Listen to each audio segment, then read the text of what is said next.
What or who do you believe is the biggest threat in America today? Oh boy. It's hard to zero in on one, but It is hard to zero in on one. I think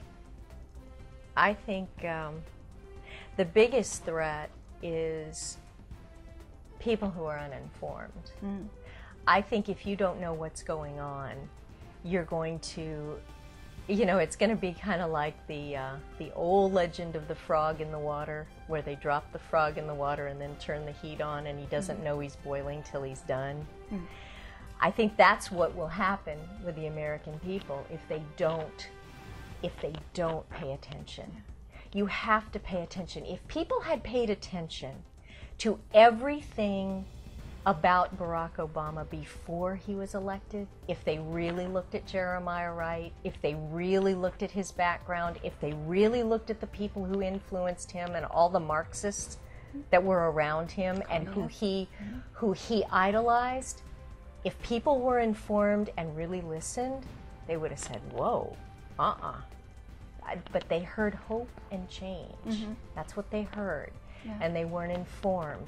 Thank goodness we have Fox News, the internet, people like you, to get the word out. All these wonderful Rush Limbaugh and Sean Hannity and all these people who are speaking up every day. Because that's what we've got to have. If you're uninformed, you're gonna go to slaughter.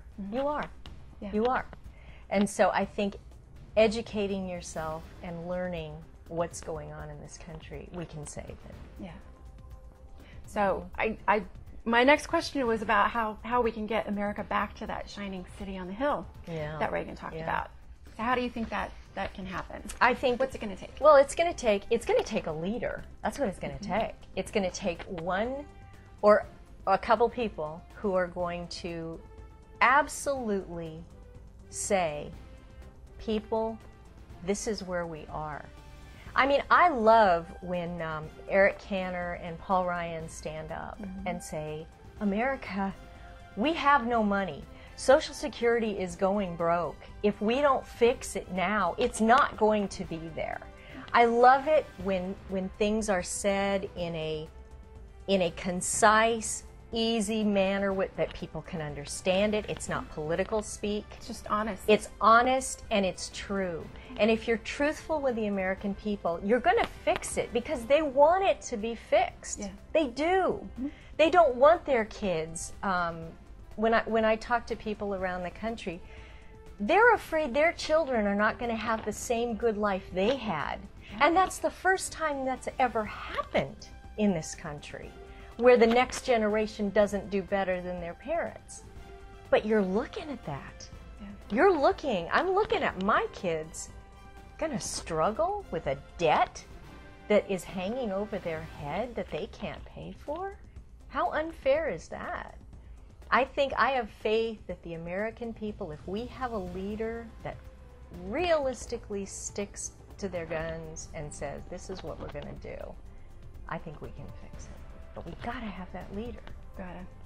We do. And you see him or her? Well, I'm learning more about them every day, and I see a lot of good people. I think this time around in 2012 we have Republicans. We have a stronger field than we've had in a long time. I agree. I loved Ronald Reagan. I got to meet him at the White House, and I got to tell you, it's a memory I will never ever lose. And that man he was just amazing, and he loved this country. He above anything else, he loved this country. It seems like I see a lot of our politicians like that, with great deep love and respect.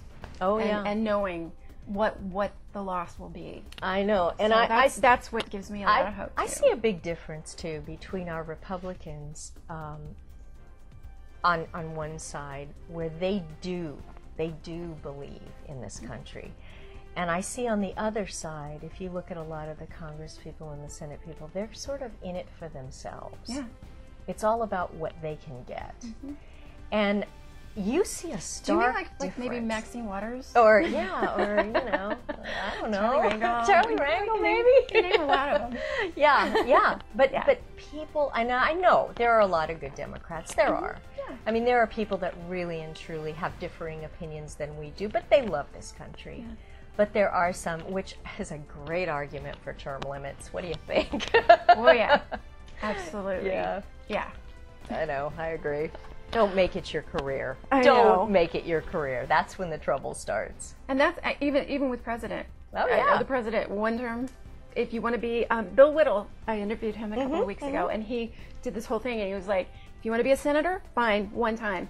And if you want to move from senator to president, fine, one time, and that's it, and then you're out. It's going to be like jury duty. You do it because it's your American responsibility. And you want to do it, and you want to be there, and you're not looking for any gain for yourself.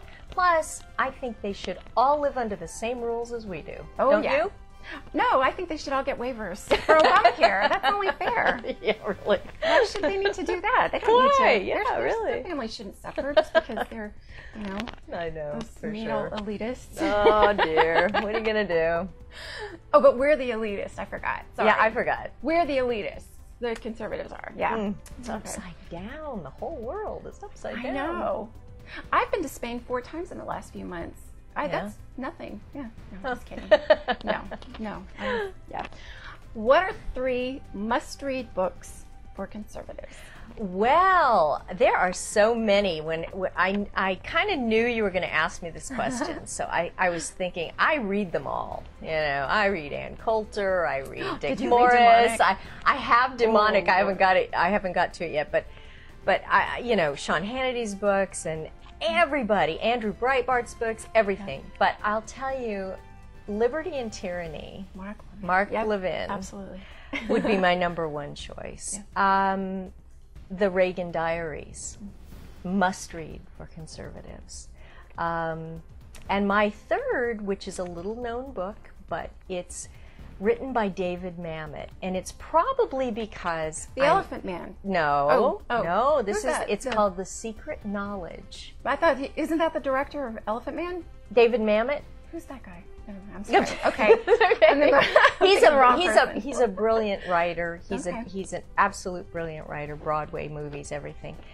And David Mamet was a hardcore Hollywood liberal, hardcore, and saw the light and turned around. And he wrote a book called The Secret Knowledge. It is absolutely riveting about, and it's taking a look at how liberals really think. And for conservatives to actually see that and read that and go, wow, this is amazing. It's a fascinating book. It's out. It's fairly new, so it just came out. But I loved it.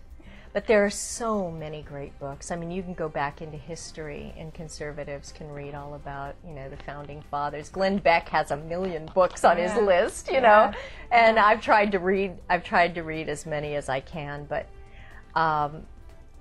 the conservative books, I mean, there are so many that are just amazing. But Liberty and Tyranny. Oh, yeah. Amazing. I took that with me on vacation one year, and I never write in books, and I'm sorry, Mom, I'm going to have to admit this. My mom was an English teacher, and this is like blasphemous to her, but I wrote on every single page. I was writing notes, and I read it twice in one sitting, one after the other, because it was just like, Yeah, I know. Yeah, and he lays it out. He also did a book on the Supreme Court, Men in Black. I read that. Yeah, which is absolutely amazing about the Supreme Court. So, but I think, like I said before, that's going to be our salvation if we educate ourselves and we know what we're talking about. Because right now, conservatives do know what they're talking about. Yeah. And they can back up their arguments, and they can put out the questions. Why do you think talk radio and everything is so popular? And liberal radio is not. It's like school. Yeah. But liberal radio, all they do is just attack and bash. They don't really have a plan. No. But you know, this has been going on. This has been going on since Woodrow Wilson, where the liberals have been trying to push this agenda. And one thing I must say about about these people is that they don't give up. No. They don't. They're really good at what they do. They are good at what they do, but if you They're think about it, it's like a house, and the termites are eating the foundation, and they just slowly, slowly eat away until it collapses. Yeah. And I think that's what, I mean, I hate to say it, but I think that's what the current administration is trying to do. Yeah. Is trying. So you do think they're doing this purposefully? Well, how could they not? I know. They're not. I agree. That's what I think. They're not stupid people. Yeah. They're not. They're smart people. And if you're smart, you don't keep doing the same thing over and over and over, realizing it doesn't work, unless you have a reason to do it. What's the reason for doing it then? What would be the reason to collapse the greatest country in the world? I think it's the Cloward and Piven strategy. I really do. I think it's collapse the system so that you can create a new system that you want.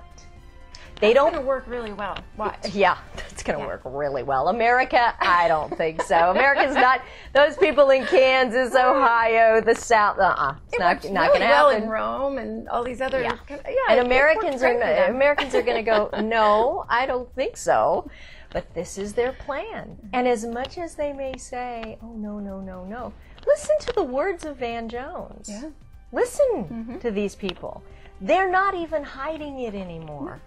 No. They're not hiding it. It's more acceptable to be a flat-out communist and to be a Bill Ayers standing on the American flag than it is to say you're a Christian conservative. Absolutely. It's insane. It's a backwards world. Absolutely. But I mean, maybe I'm a conspiracy theorist. I don't know. I don't think so. I used to think that too, but I don't think so anymore. I truly believe they cannot be that dumb. Yeah. They can't be that stupid to do this over and over and see it doesn't work, but probably they're sitting there going, great, this is working, you know? We're not going to let it. No, we're not. No, no, we're not.